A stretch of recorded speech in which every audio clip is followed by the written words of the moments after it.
This will unlock the Oilers as the Oilers' European scouting pays off as two of their European free agents make their mark on the team last night in the split squad games against the Calgary Flames. It was two games going on at the same time. Lots to focus on and also lots to talk about today. A jam-packed video.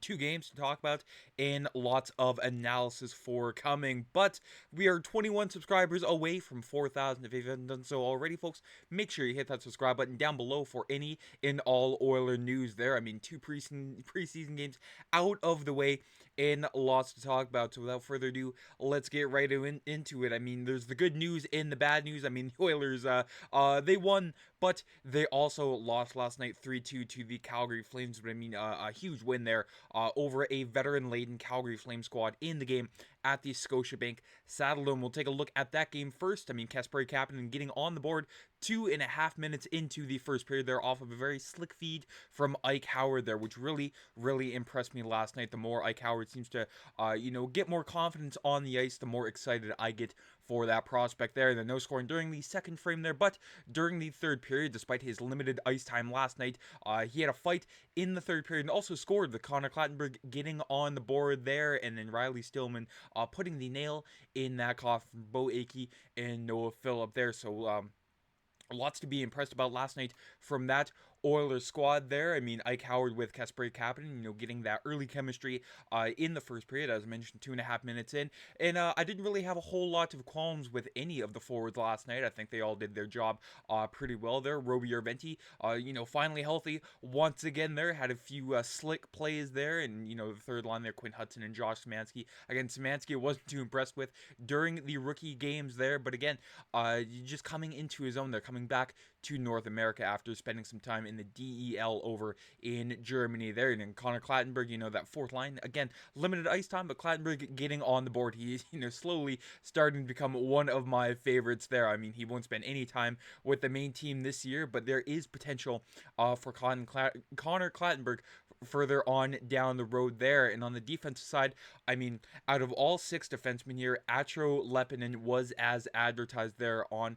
the defensive side. We all saw it coming into camp there, especially from the media members there, such as Bob Stauffer. We'll get into that in a second there. But, he reminded me, and a lot of other people said, they reminded him, or, Lepinen reminded myself and others of John Klingberg there, replacing a Swede for a Finn there. So again, lots of potential for Lepinen, with Bob Stauffer during the Oilers scrimmages, during, the first part of training camp. He was one player that stood out. The 26-year-old led the Finnish league in scoring last season. He is smart and processes the game quickly and can make plays under duress, which we saw multiple times last night, and reads and reacts well with top-end players. There are just a lot of smart plays in the Oilers zone there. It wasn't, chipping it off the glass there when you're under duress.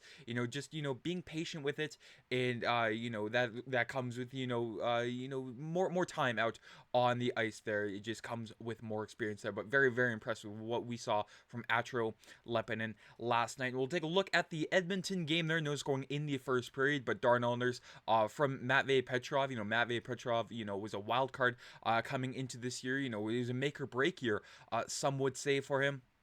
Even though he's still a little bit young, but he was down in Bakersfield for a good chunk of last year there. No one really knew what to make of him, but he's been very, very, coming along, I should say, and Darnell Nurse along with Jake Wallman playing on his offside. They had a very solid game last night, and then the Flames get two on the board there with Morgan Frost and Joel Farabee before Matvei Petrov sort of a bank shot past the Calgary netminder, making it 2-2. And, the Sportsnet site glitched out saying, there was no scoring in overtime, but unfortunately the Flames did get the overtime winner there with Morgan Frost getting his second of the game there. And, the Flames winning despite being outshot 30-13 there in Edmonton last night. But again, both games very impressive from the eyes of, not just myself again, but many, many others there. So the Oilers, they have lots of camp battles going on there, which is fantastic to see. The more depth, the better there, instead of,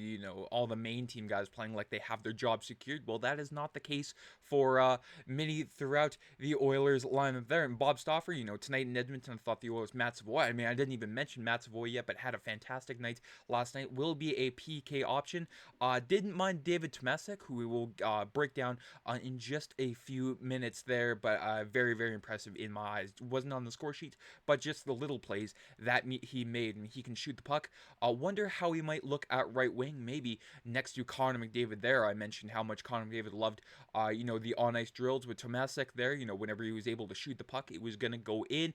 In the last point there, not going to agree with Bob Stauffer here, which is a very rarity, but Matt Tompkins made some tough stops, but again, he let in 3 on 14 shots there, so it's pretty much Matt Tompkins, he's Stuart Skinner without the mustache there. But Tomasek, very, very impressive there. I mean, it doesn't help that he, went 66% on the draw last night, but he's getting back into the North American game there, and he's only going to get even better with more time on the ice. It was great, just nice to be playing hockey again. It was an eager summer, ready to get going, and super excited about the opportunity here. So I just tried to take it all in and enjoy the game, and it's fun to be part of this group in the organization. Just really excited to get started with the year. I think one of those shots I should have put it in. I didn't get the spot I wanted, but for me, I try to look at it as a good thing to get the shots, get in the chances, and keep trying to do it. Also, I'm happy for some defensive plays there adding on. I think there was a lot of good stuff. Obviously, in my mind, I had some moments, so I would have had to see more to review it more.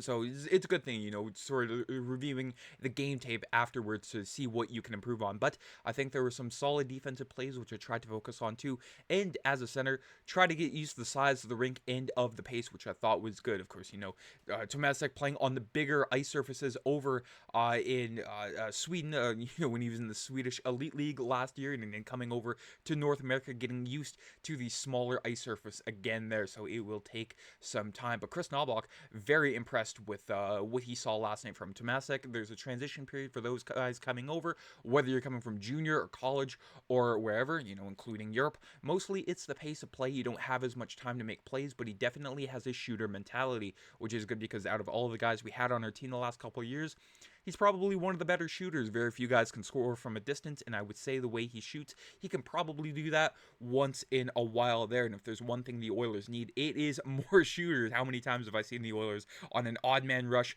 get into the offensive zone there, and they just keep passing it around? Like, all 5 of them have to touch the puck before they can get a shot on net there.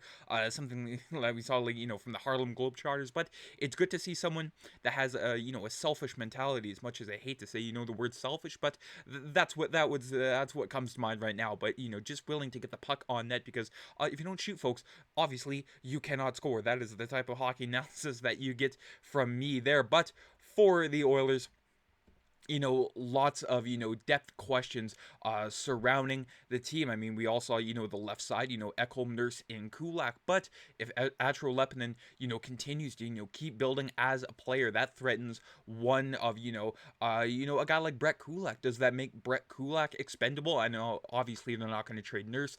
Ekholm, not too sure what they're going to do with him after this year. They're trying to, talk about extending Ekholm, but Lehkonen sort of gives you, a glimpse into the future. Like, okay, maybe it's not completely devoid there on the left side, and I don't think they're going to switch Lehkonen over to the right side, because again, Bouchard in Wallman playing on his offside, and then, a guy like Ty Emberson, which I thought played better than Troy Stecher last night. Stecher, for a guy that's competing for the, the 6th, 7th spot on the defensive side of things for the Oilers, wasn't too strong there, but I mean, he's a whole lot better than Josh Brown there. I mean, I could be better than Josh Brown there out on the blue line, and he dragged down Lehkonen there until Lehkonen was taken off that pair there. But again, it's good to have depth within the organization there, and even with a guy like Zach Hyman that's out for a month there, you can do lots of things to sort of, test drive what you can do on that right side next to McDavid until he comes back there, just in case, for chemistry purposes. Okay, Hyman's out, who can you slot next to McDavid that will work, instead of, just trying to have a rotating carousel of players on that right side? Obviously, the Oilers have done that in the past, and it hasn't quite worked there. But as of today, there have been no cuts made for the Oilers, but I'd imagine there will be some either later on today or before tomorrow's next preseason game against the Winnipeg Jets, and we will have that one for you here on Oilers Digest. And that is it for today's video. Let me know your thoughts about last night's game. Did you watch one or the other? Who impressed you the most? And out of all the main roster players that did play last night, there were a considerable number of Oilers that weren't on the ice last night. Who didn't impress you the most? Who did you think took a step back from last year? Let me know down in the comments. And if you haven't already, folks, make sure you subscribe here to the channel. Very close to 4,000 subscribers. And enjoy the rest of your day, folks. Take care. I'm Matt.